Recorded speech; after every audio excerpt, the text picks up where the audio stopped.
streets and hearts, from minds awake. It's the people who teach the world to break the chain of fear, the weight of weight. It's to shape tomorrow before it's too late. Hello everyone from grade 12. This is Tanya who stand before you. Today I stand firmly with the belief that the real change begins from the common people, from me, from you and from us.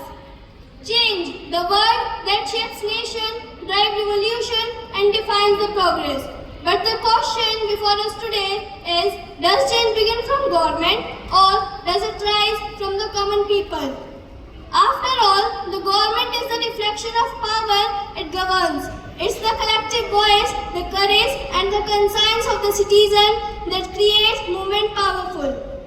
Now, think about it. Mahatma Gandhi's Salt March, civil rights movement and climate activism. None of these begins in the corridors of power. These begins in the hearts of ordinary people with an extraordinary will. Now, I would like to conclude my words through a poetry. A spark so small, yet fierce and bright, can chase away the darkest night. No throne, no crown, no grand commands, just some common hearts that take a stand. When people take initiative, change becomes sustainable. It builds awareness and responsibility in every citizen.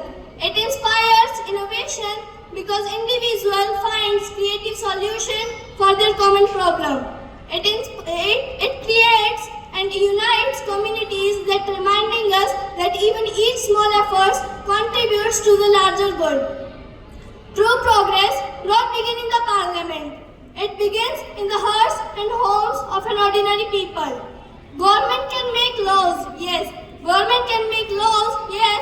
But those laws are lifeless without the will of the people to live by them. For example, a law against pollution is useless if the people still litter. But when people take care of their surroundings, the entire nation breathes cleaner air. Thank you. Well said, Tanya. Your words have a spark intense on us. So now is the turn of Priya to oppose the words of Tanya. So please come aside and give a chance to Priya to speak up. Best of luck, Priya, for your upcoming words. From roads to school and